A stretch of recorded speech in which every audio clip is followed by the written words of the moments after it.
Սիրելի հայրենակիցներ, քննարկում ենք Հայաստանի Հանրապետության գլխավոր դատախազության 2025 թվականի հաղորդությունը եւ ես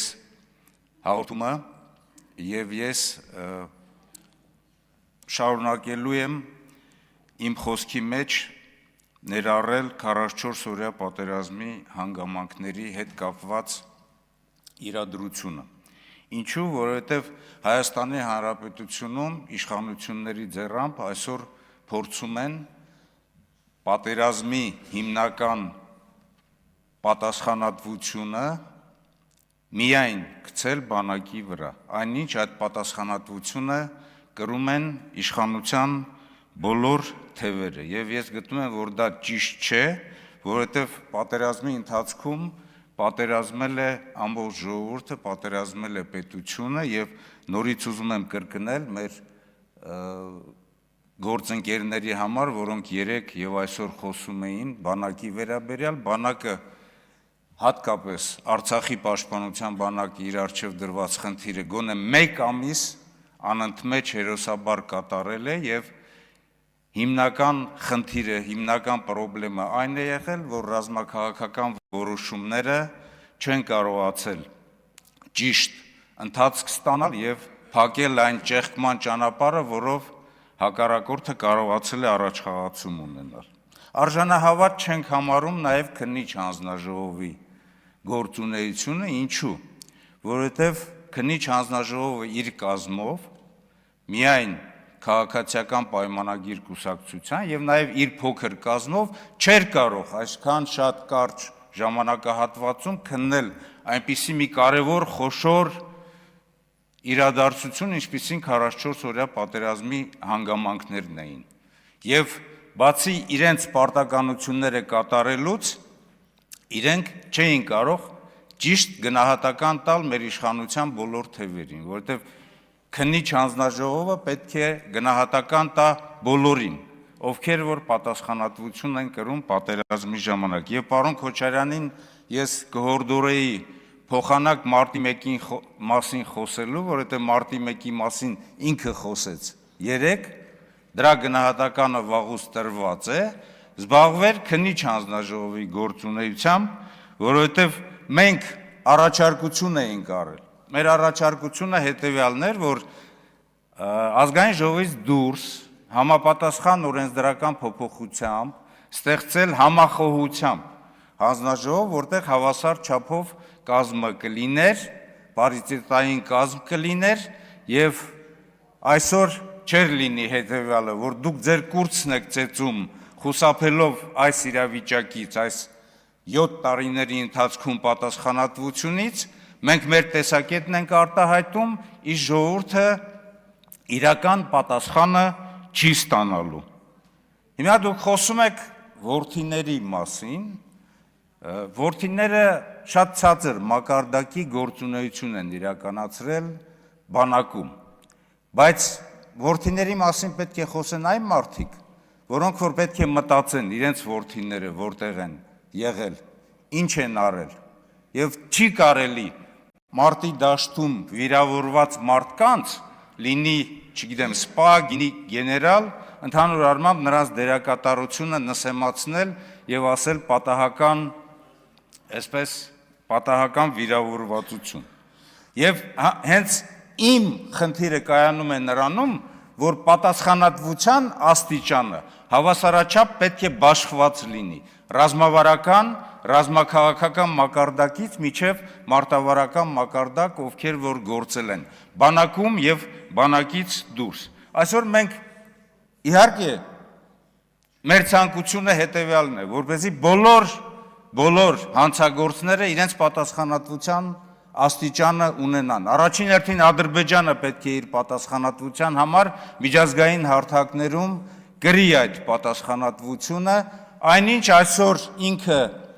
սանձարձակ կերպով կարողանում է եւ Արցախի տարածքում պատմամշակութային արժեքները ոչնչացնել, Արցախի ռազմաքաղաքական ղեկավարության նկատմամբ տարբեր հայտարարություններ անել եւ այն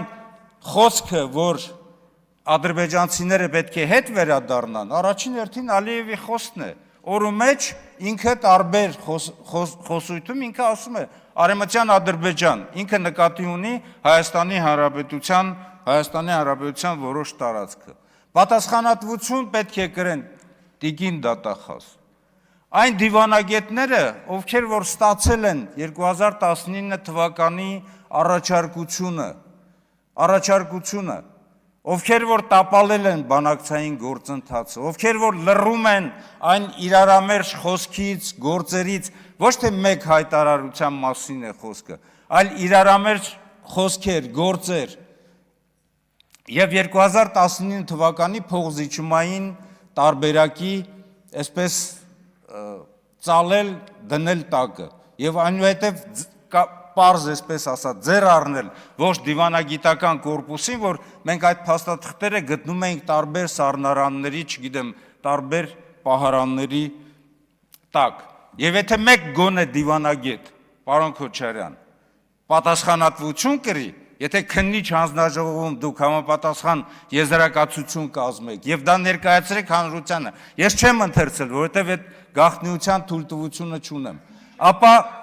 ապա այդ դիվանագետը կասեր նաև թե ով է տապալել եւ ով է ստիպել, որպեսզի այդ փաստաթուղթը 2019 թվականի ծալեն եւ դնեն իրենց տակը։ Պատասխանատվություն պետք է կրեն պետական կառավարման այն մարդիկ, ովքեր որ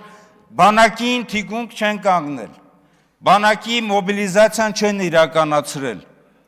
իրականացրել եւ չեն կարողացել ճիշտ քաղաքական գնահատական տան եւ որոշեն հակառակորդի գլխավոր հարվածի ուղղությունը, որտեղով որ Ադրբեջանը եկել հասել է միջև մեր սարերը։ Պատասխանատվություն պետք է կրեն տարածքային կառավարման, չգիտեմ, ովքեր որ պատասխանատու են ժողովրդին մոբիլիզացնեն։ Ինչու է Ադրբեջանը ավելի շուտ հասել մեր սահմաններ, քան թե մենք պետք է բարձրանայինք մեր ռազմավարական բարձունքները։ Պատասխանատվություն պետք է կրեն բանակից բացի ուժային այն կառույցները, ովքեր որ մարտի դաշտում են եղել։ Ես հարց եմ տալիս, պարզ, ասում եմ բանակից բացի, գոնե մեկ կամ մի քանիս, գոնե տոկոսային առումով, կան քրեական գործեր, ովքեր որ պատասխանատվություն են կրում պատերազմի համար։ Ոստիկանական այն ստորաբաժանումները, որոնք որ պատերազմի դաշտում զգալի մասով հետնահանջ են ունեցել եւ չեն կարողացել կարգ ու կանոն հաստատել պատերազմի դաշտում, բայց 2022 թվականին գիտեք ինչ է եղել։ Առաջի գեներալները մարտական գործողություններից հետո, պատերազմից հետո 3 գեներալ եւ բանակից եւ նաեւ ուժային կառույցներից գեներալ-մայորներ են ստացել։ Պատասխանատվություն ընդ որում նաև ռազմական ոստիկանության պետը, որը որ մարտի դաշտում կարգ ու կանոն հաստատելու, օրինականություն պահպանելու համար անմիջական պատասխանատվություն պետք է կրի։ Եվ իհարկե պատասխանատվություն պետք է կրեն այն մարդիկ, ովքեր որ տեսնելով այդ ամբողջ նահանջը խրախուսել են ամբողջ նահանջի ճանապարհը։ Դա երկրի այսօրվա ղեկավարին է վերաբերվում։ Այն ժամանակ եւ նախագահան եւ այսօրվա վարչապետը ինքը ասում է հետեւյալը. դե ինչ ներկայացրել են, ես էլ դա ներկայացրել եմ նախագահային խրախուսման համար։ Գեներալական կոչումներ, հերոսներ, ինչ է դու քո պարտականությունները չգիտես, չես հասկանում, որ զինվորականը, որ պետական այրը ինչ պարտականություններ ունի եւ ինչպիսի խնդիր է ինքը կատարում։ Եթե մարտի դաշտում ինչ-որ միտեղ հակագրոհ է կազմակերպվել, ապա թող այդ կապիտանը, սերժանտը, շարքային է հերոսի կոչում ստանա, ոչ թե այն անձնավորությունները, ովքեր այդ ամբողջ ճանապարհի պատասխանատուն են եղել։ Եվ իհարկե ժողովուրդն էլ է պահանջում։ Այսօր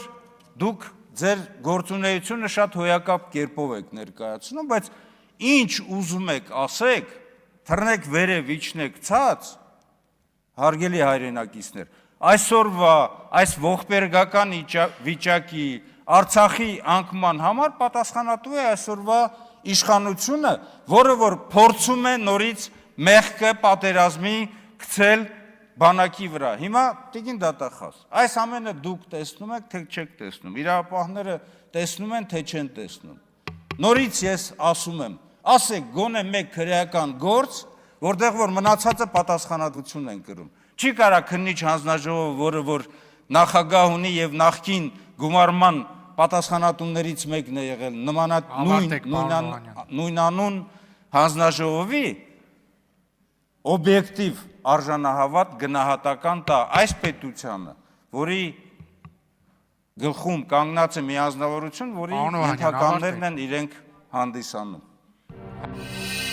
Բաժանորդագրվեք Արմաթ մեդիայի ալիքներին սոցցանցերում։ Հետևեք մեզ նաև Արմաթ մեդիա AM կայքում։